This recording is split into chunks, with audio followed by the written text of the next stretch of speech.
Hello, it's me Radhia. Welcome to a new video. Today I'll be sharing a paint with me where I get to show you my process of what it was like painting on these plates. So I actually thrifted these plates when I was freshly a senior in college, which was 2019, but with the intention of painting something beautiful on them. I never got around to it until May of this year.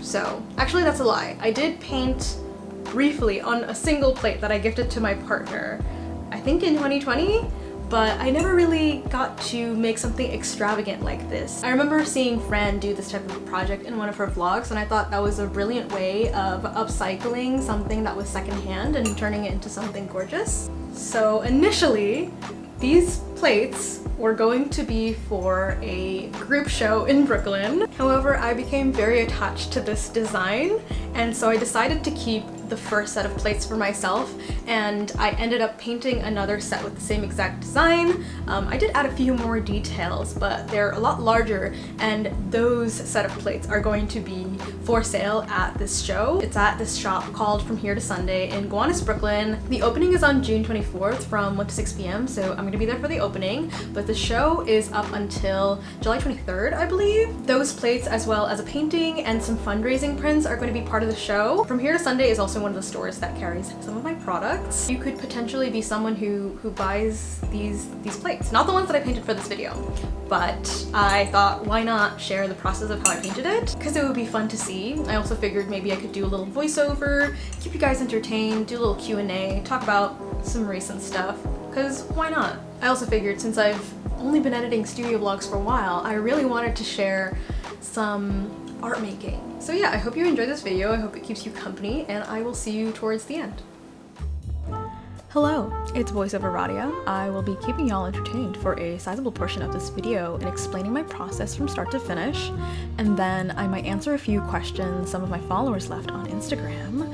Also, it's June. How silly of me, I didn't even say it, but happy Pride Month from your local queer. Okay, back to my process.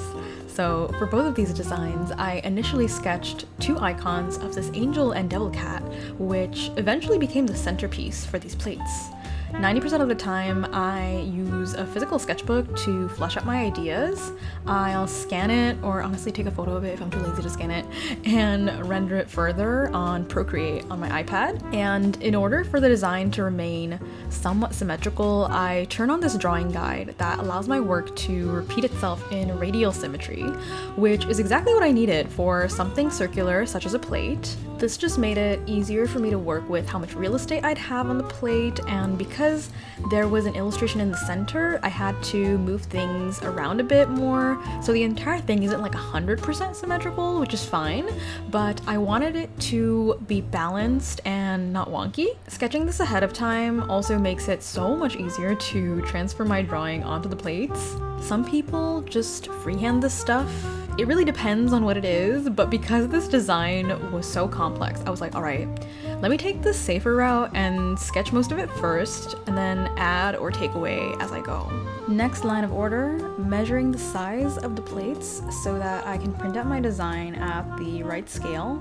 I think these were like 7.5 inches in diameter. I reduced the opacity of the image in half because I'll be tracing over the image with pencil, and that way I can see which parts I've already transferred. Since the edges of the plates curve upward, I made a few incisions around the edge of the paper so that the design would sit flatly while I'm transferring. And it's little things like this that prevent a lot of technical difficulty. So I'm using this brand of transfer paper that I've had since my printmaking days in college. I think the red one is actually used for ceramics since it fires away in a kiln, but for this project I just needed something visible but not too dark so I can see which areas I'll need to paint. This is probably the most boring and tedious yet crucial part of the process, which is making sure everything is centered, making sure the transfer paper is facing the surface of the plate, so making sure it's in the correct way and not like back towards the image. I would also give the plates a good wipe with isopropyl alcohol beforehand to get rid of any oils that would prevent the transfer paper from working. And then I just make sure to use enough even pressure throughout the entire image with like a pencil, or you can use a pen, whatever. Just something so that you can get the impression down from the image onto the transfer paper and physically onto the plate. Now would also be a really great time to mention that I've turned these designs into really cute sun catcher stickers that you can peel and stick onto windows, and they make these beautiful rainbows when the sun hits it, and it'll be part of my next shop update, which is going to be very soon, so I'll leave all the details in the video description if you're interested. Alright, here is the grand reveal. This is what the transfer looks like underneath. You can see on one of the plates I didn't use enough pressure, but that's fine because I have my artwork side by side when I was painting as a guide. Now it's time to bust out the actual painting supplies. The paint that I'm using for this is by a brand called Pebeo. They make paints for finished materials like glass, porcelain, and ceramic, but this is not to be mistaken for ceramic glaze, which is fired in a kiln. To set this paint, you actually bake it in the oven. There's like specific directions on it, but I would also suggest using brushes that aren't precious. Same thing with your paint palette. I still have paint stuck on this brass palette that I don't know how to get off, but maybe use a takeaway like Tupperware lid thing, which is what I did the second time around. I made myself a little swatch card to see what colors I wanted, and so I went for a limited color palette of pink, red, blue, and white. I also bought a very convenient pen version of this paint to make uniform lines. It's funny because I signed the back of the plates first in order to test them out, which is something I would do once I finished a piece. But honestly, it doesn't really matter because this was my project and I make the rules here. This paint is really forgiving because while it's still wet and you make an error or you paint something you don't like, right? You can easily wipe it off while it's still wet. And I think even after it dries a little bit, you can scrape off parts of it with like a blade, and as long as it hasn't dried like over like several hours. So if you make any mistakes, it's totally fine. You can just wipe it off or scrape it off. I have no true method of mixing the paint other than using the brush to scoop out the paints and mixing it directly on the palette.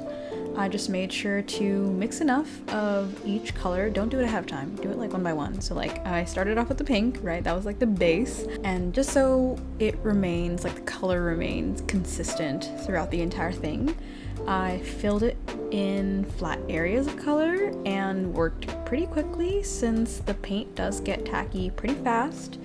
I also made sure not to add too much water to the paint as to not compromise the opacity. I also don't know if these paints can be blended or used in a more painterly way because my approach for this design was a bit more graphic. It's a lot of shape and a lot of line.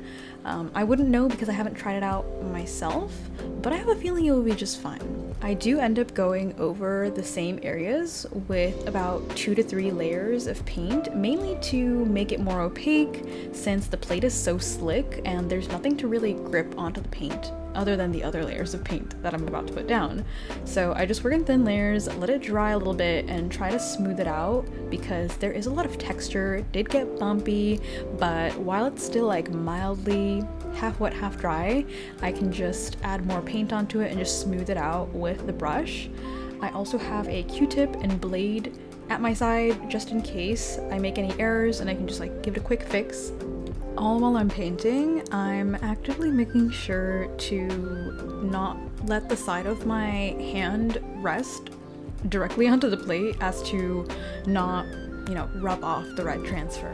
What you're watching right now is me painting in real time. I think these plates took about 3 or 4 days to paint, mainly because I took my time with them. I had a lot of fun sketching the idea. There was a lot of extra steps before the paint even got put onto the plates. You know what I mean? Like conceiving the idea to finishing it and hanging it up on a wall. With this project, I felt like I had some sort of awakening in terms of reminding myself that I can have fun with my art, because I mainly work digitally. Most of my illustrations, my finalized illustrations, are rendered digitally. The most fun that I really have is in my sketchbook, but I haven't touched traditional media in a really long time. I also felt like this particular project felt somewhere in between craft but also illustration, and I just had a lot of fun with it, and I really love the way that it turned out, and it's just something that I feel like I'm probably gonna end up doing more often. Like, I ended up thrifting some more plates. I might do something like this as like gifts for my friends. I showed this to my mom too, and she was like, oh, I have this vase that's just so plain, like I kind of want to paint on it. And I was like, okay, well, like, come over, let's paint on these vases, you know? I also feel like with digital work, there is no real point of stopping. You have to tell yourself when something is done. But with paint, you reach a point where it really starts to come together and the material is telling you where you need to go, and sometimes really lovely, unexpected things can happen. And that's what I missed about working traditionally.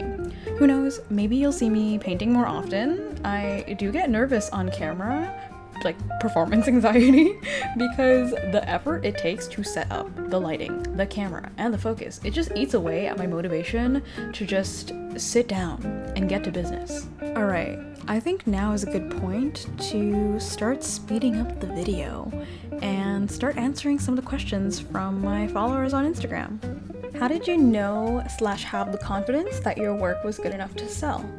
So a few factors that go into when I want to turn my art into a sellable piece of work, whether it's a print, sticker, wearable, etc. First, I have to like it, and I have to be able to envision that another person would like it, or wear it, or utilize it in some way. Aside from the art, the production quality also matters a lot to me. This is a big reason why I started to get my designs manufactured professionally. There's nothing wrong with handmade items or printing things at home yourself. I still have a few prints I make at home myself, but with products like stickers and keychains, there was a huge difference in quality between printing it at home versus getting it produced professionally, and you can feel the difference, and I just enjoyed feeling that difference. And also in terms of appearance, it just looked different. I also want to assure good quality when selling my work. I think taking a look at what's sold in stores also helps me gauge fun ways of making my work stick out, or it gives me an understanding of quality and presentation. I like to have a small handful of products to work on with each shop update. For example, I only have one washi tape design and one tote bag design at the moment, but I'd like to work on some socks and a plushie next, because I've never produced either of these types of items before. This just gives me a range of what my shop offers, and also simply following what I want to make and have fun with it while sharing it with people who enjoy and support my work. What is the most cute but unnecessary thing you've bought? Plushie tissue box covers. It's just a cute way to cover up an ugly tissue box. Is it necessary? Not really. But is it cute? Yes. So I have a Korelakuma, My Melody, and a Gratsuko box cover. There are tissue boxes everywhere in my apartment because I have really bad allergies, and for most of the year I'm sneezing, I'm snotty, okay? Also, if I'm going through the motions and having a big cry, the plush just makes me feel less terrible. I love Kuni. When did you get Kuni? So for those of you who don't know, Kuni is my cat. He's currently 9 human years old, allegedly, and he's also the muse behind most of my illustrations. I love Kuni too. I adopted him in the fall of 2016. He was pretty much listed on Facebook Marketplace, like not really, but kind of. So the college I went to had a buying and selling page, and someone posted about a cat that needed a home. Allegedly, his owner was moving back to Korea and didn't bring Kuni along, which is bizarre, and left him with their neighbor who was also moving from their apartment soon. So this girl who was the original owner's neighbor was like, hey, I'm moving, who can adopt this cat? And I remember there were a bunch of people commenting and tagging their friends saying that they should adopt this cat for their dorm, which is so shocking because it's like, this cat isn't a piece of furniture. Also, like, who is going to have ownership of this cat? You know, like 5 different people. But in that time frame, I also recently experienced a pet death. This was my first cat, Mikan, and I was incredibly torn over it. A month had passed since then, and I still had all of her belongings, like her litter box, toys, and essentials. And I had such a hard time thinking about how I would either give these up or toss it. And when I saw this cat that needed a home, it reminded me of when I first adopted Mikan and she was a rescue off of the street. I personally didn't even know if I was ready to adopt another cat, like in the emotional state that I was in, but in my gut, I felt like it was my responsibility to give this animal a loving home, just as I did for Mikan. And so I reached out directly to this person and told him that I've had experience with pets before, and my family is always at home, and this is back when I used to live with my parents, so he's always gonna have someone to take care of him, give him some love and attention. I also had everything that I needed to immediately house a cat, so she entrusted me with Kuni, and I became his owner. It's been nearly 6 years since I've had him, and we are best friends. I love him so much. We've grown so much together. He is my son. All right, next question. Some tips for finding my own art style. Try not to think about it too much. I think people get sucked into art styles so deep that they forget to practice, try new things, or branch out, which could eventually lead them to unlocking a whole different style. Personally, I always practiced drawing and style just became secondary. I draw from observation and from reference, so I'll draw something several times before it starts to feel right, and then I ditch the reference and draw using my series of drawings as reference, and that's how my work starts to get stylized. Also, make note of artists that you really enjoy and focus on what in particular you like and practice that element. Maybe you enjoy the use of color, line, composition, etc. I think there's a lot of discipline in drawing before breaking the rules and going on a stylistic journey. So I would say it's more important to practice and make it a habit and do studies, and style will simply follow with it. Who inspires your fashion? I'm not sure if there's a who, but I know since I was a child, I've been into Japanese street style fashion and also hip hop fashion, and Japanese street style is inspired by hip hop fashion, but I love Harajuku fashion, Decora, Lolita, Visual Kei, and so many more. I would say the way I dress is alternative. I don't know if I follow a specific style, but I wear a lot of bright colors, fun silhouettes, fun textures, and I love doing my makeup so it matches my outfit. My childhood was mostly early 2000s, so there's elements of like 90s Y2K fashion mixed with my love of how colorful and fresh garments were in the 70s, but also putting in a few elements of like my emo scene kid days from middle school. So essentially, it's just like all of that combined, and I'm also constantly evolving, and so it just feels like there's parts of past me that I carry with me in my style today. Any thoughts on when you might design your own Kuni plushie? I'm glad you asked. So I do have a draft of some plushie ideas, which I hope to start pitching with manufacturers in the summer, so that I can work on a few samples and have it ready for fall. Right now I'm just deciding if I want to make something small or big, because big would be ideal, but I think small might be on the safer side, just to sort of test the waters and see how well plushies do. But I've been having a lot of people ask me to make a plush, so there's a lot of ideas brewing, and hopefully I'll put my mind to it. Who are some of your favorite artists? Who inspires you? Oh man, there's so many. Some of them are my own mutual friends, like Lee Ellickson, Megan Wang, Shrine Barton, Tiffany Tan, Natalie Andrewson, Fran Meneses, Danny Brito. There's so many more. If I'm missing a few names, I'd feel terrible, but I'll also leave all the names in the description in case you want to check them out or never heard of them. Some other artists I love: Natalie Koromoto, Yoriyuki Ikegami, Tove Jansson, Yazawa, and there's a lot. And my current faves and inspos are constantly rotating. What's your favorite anime or manga? I'll just name a few. There's quite a lot I enjoy, so these are like up there. you know? 𝕬𝕚𝕟𝕚𝕟, Sailor Moon, Hamtaro, Evangelion, Rosario Vampire, and Full Metal Alchemist. There's more, but this is what comes to the forefront of my mind when I'm asked this question. How do you keep yourself motivated in your work? So I always try to make it fun. That's how I do anything. If I'm filled with dread, it's very likely I'm going to procrastinate, I'm going to put things off, but if I can make anything fun, like if I can make work fun, that's how I get through everything. I also have so much autonomy over my schedule and deadlines that I'm making sure that I'm not working every waking second. I try to take breaks more often, see my friends, make some plans, and also make time for hobbies, which feels like a reset so that when I return to work, it doesn't feel as repetitive. Also, watching other studio vlogs boosts my motivation and gets me in this productive mindset. I don't know what it is. I think it's just like seeing other people get things done gives me the energy I need to get my to-do list done. Would you ever make clothing related videos / merch? I'm not entirely sure what this question means, but I'm assuming you mean the style of video. So I've thought about doing a toy collection tour perhaps, where I just share all of my trinkets, or if I have a very niche collection, like I have collected some Hamtaro playsets, which I will get into later, and I've collected a few Sylvanian families / Calico Critter sets. They're not play sets, but the characters.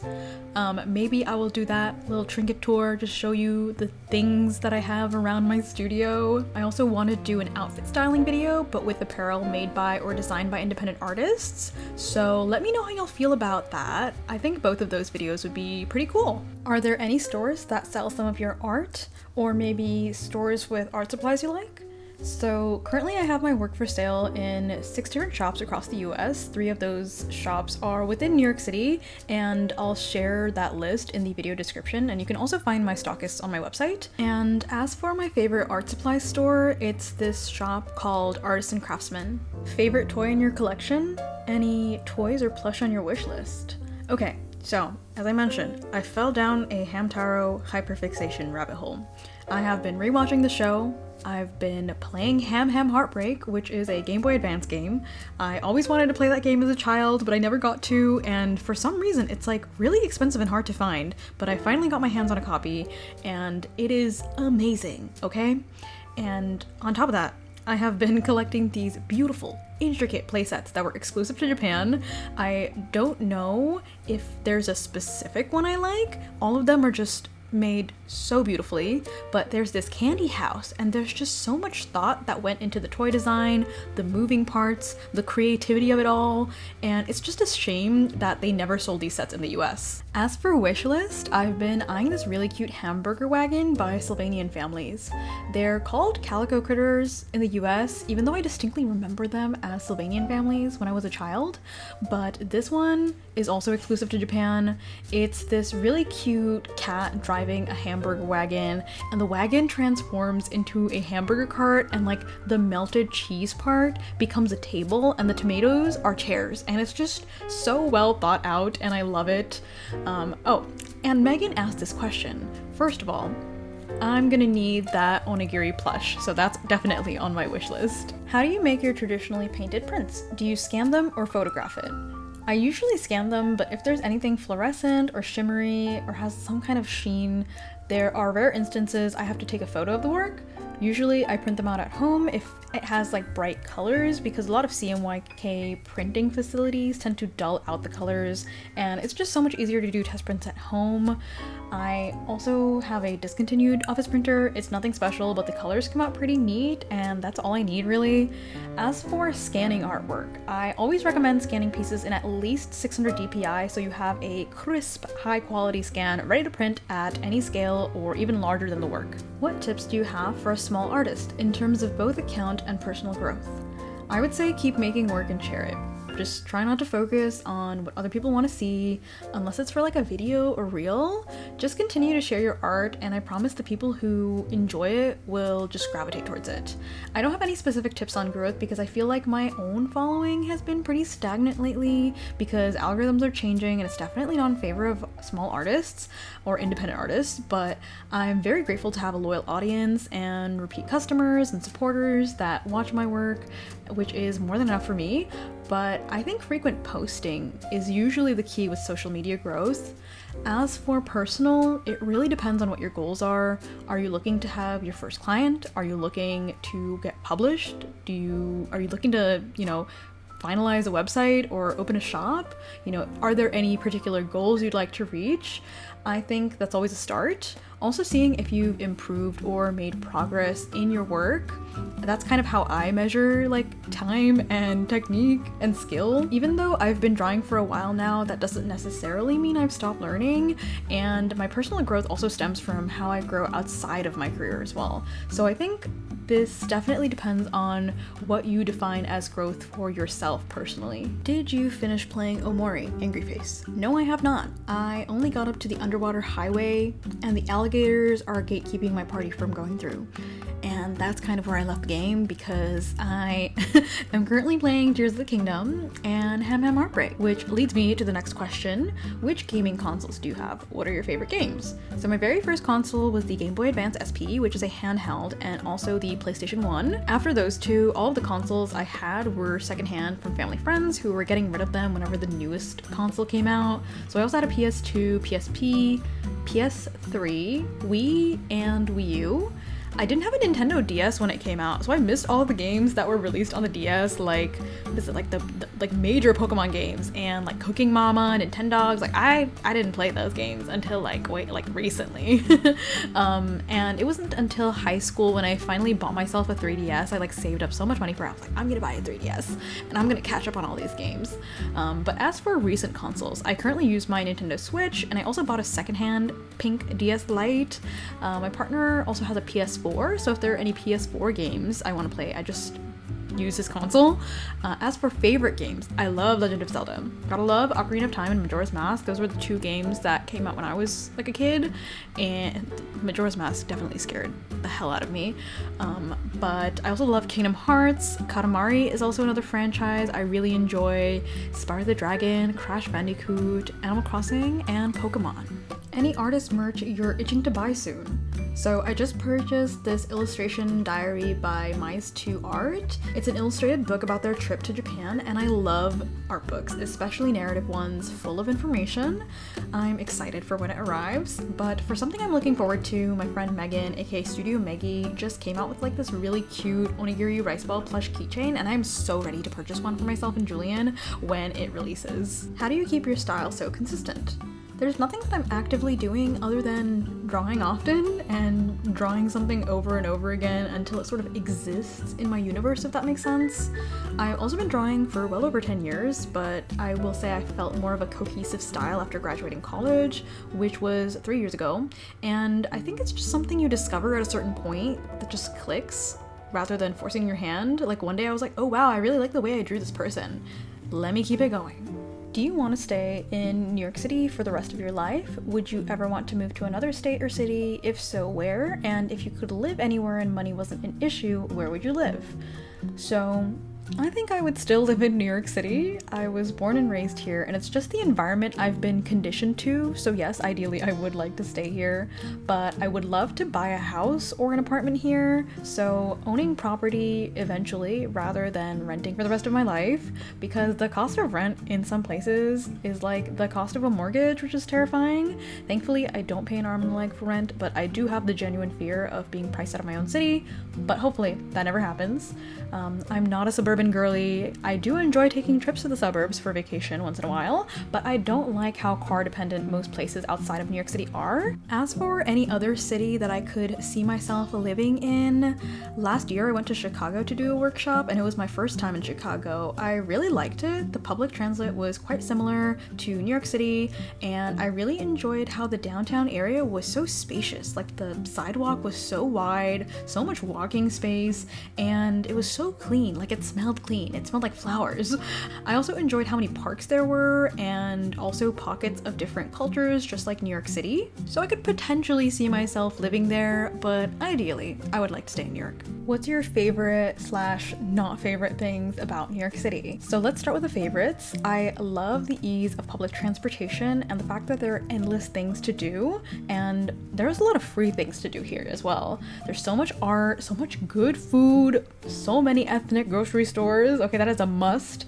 Everything is open late into the night. People are also outside at night, so it's not like as stressful and you're not like the only person walking outside or taking the subway. The not so favorite, gentrification. Rent skyrocketing. Everything is just extra expensive here. Seeing chain stores pop up and feeling like the culture of New York City is disappearing with an influx of so many people moving here, and I just wish there were more green spaces. There are really big parks, but most of them are in affluent neighborhoods where things are just like much more prim and proper, taken care of. And I would also love to see city funding going towards community building and fixing actual issues rather than polishing neighborhoods that don't really need another facelift. I also hate tourist season. I'm sorry, but when the pandemic hit New York City, it was obviously a very frightening time, but y'all, that was the first time I experienced Times Square empty. Subways empty. The streets empty. The state of the world was falling apart, but getting this small fragment of time where New York City was not overrun with tourists or transplants was like a slice of heaven for me. It's really crowded here and very overstimulating, which is something I don't enjoy, but I've just gotten used to it in the 25 years of living here. What was your first tabling experience like? I have my first next month.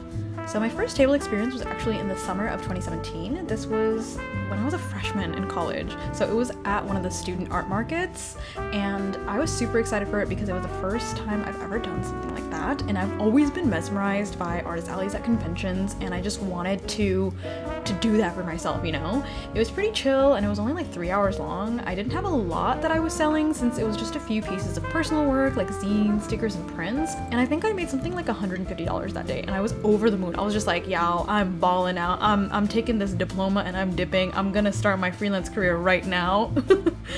Now, fast forward, the first time I was tabling after officially running a small business. Now that was different. This is moccafest 2022, which was last year. I have an entire vlog about it if you're interested. I had way more products to display. I also had people who knew who I was through my vlogs or via Instagram or Patreon. So people who were already familiar with my work, letting me know that they were going to attend, and getting to interact with people who have been longtime supporters was a really lovely treat. I also made way more sales than when I first tabled, like ever, and that's because I was selling more work and more people knew about my art, and the fair itself was a weekend long. It was very exhausting, but in a good way, and it felt like the month of preparation I put towards the event was worth it. And after that, it got easier to do in-person events. Also, best of luck to your very first art market. I hope it goes really well. What is the silliest / strangest thing Kuni does? So he starts crunching on his dry food the moment Julian and I go to sleep. Like, the lights are out, my head is on the pillow, and I just hear like gnawing, like crunching. And I can't tell if he does this out of spite, but he also puts himself to sleep if I'm taking a nap or just chilling in my bed. It's kind of endearing that he just like body doubles with me wherever I'm around the apartment. Like, if I'm in the kitchen, he's in the kitchen. If I'm in the bathroom, he's in the bathroom. Also, he swings off of the back of my office chair to get my attention. So there will be just like moments midday where I'm working at my desk and he's just swinging off the back of my chair. When you're traveling, do you prefer to visit places with lots of nature or cities and museums? I would say both, because I don't know if I can travel anywhere that's too desolate and country. I feel like that sets up circumstances that are like horror movie, missing person case type situations. So I would prefer to be close to civilization, but also have pockets of nature within reach.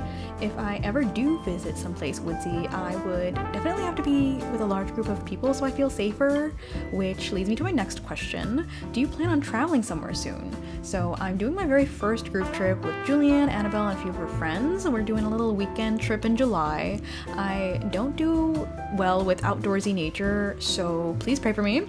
But there's a first for everything, and I hope I have a good time. What inspired you to become an artist? Seeing art I loved inspired me to be an artist. A big influence was cartoons, anime, and video games. I loved how expressive everyone is, how stylized the characters are, and the world building around it. I just wanted to be able to do that for myself, and even looking at cute stationery motivated me to make my own stationery. I just wanted to emulate the same magical feelings I felt, but with something I've created myself, and share it with the rest of the world. I also wanted to share parts of my own experiences, my feelings, and my culture along with it through illustrations. Okay, I think I can squeeze in one final question. I got so many. Thank you so much if you sent me a question. Maybe the ones that I didn't answer yet, I will roll into the end of a different video. Who knows? If you weren't an artist, what other job would you love to have? Oh, hello, Kuni. Hi. Oh, hi. I think I would say toy designer or fashion designer, but I guess that doesn't count because it still falls under artist. But I think I'd love to work in some field of sustainability practice, maybe in the garment production area or even agriculture, because I think that aligns with my values and that would be pretty cool. As you can see, I'm finally done painting these plates. They look so good. I am so proud of them. The final step is to put these in the oven according to the directions so the paint is fully cured, and I think it makes them dishwasher safe. My friend Kat also showed me these really cool spring mounting hardware you can use to hang the plates out of the wall, so I decided to place them above the dining table in my kitchen, and they look so cute. I love it so much, and I also love the fact that the theme of the show is Cat Cafe, so I've just been taking this theme and running with it. Also, you've made it to the end of this video. Thank you so much for watching. I hope you really liked it. If you're local or happen to be in New York City, I hope you get a chance to see the show. If not, this video exists so you can enjoy it as well. Before I close out this video, I want to give a special thank you to my patrons over on Patreon for supporting my work. Their support allows me to buy these materials, to readjust my schedule so that I have time to make pieces for a show, and they essentially help me live and work on things that I normally wouldn't work on because I have the time and the finances and the resources to get things done. I also have a bunch of extra stuff over on Patreon, including like a physical sticker tier, a podcast if you enjoy the voiceovers that I do. I have like almost 60 podcasts now, and they're like almost an hour long, but of course no pressure to join, only if you have the ability to do so and if you want to. I hope this video inspires you to go out and make something. You know, I feel like I've been in a kind of creative rut where I've just been in my sketchbook, but I haven't really finished something or finalized something and put it out in the world. And it's really nice to see that my work exists beyond the digital plane of social media, where you can go out in person and physically look at my work or like pick up something that I've made. If you like what you see, I have more vlogs. Please give this video a like. Let me know what your thoughts are in the comments. If you haven't already, hit that subscribe. I have more vlogs on the way. I've just been backed up because, if you couldn't tell, I've been preparing for this show, but I do have vlogs on the way. I would love to do more paint with me, draw with me videos where it's like centered towards like getting one piece done. I would love to do more weekly vlogs, but you know, I'm a busy person, but I've been better about just getting things done, especially when it comes to art making, because the admin work is where it's not my favorite thing to do. Thanks again for watching this video. I hope you have a lovely day wherever you are, and I will see you in the next one. Goodbye!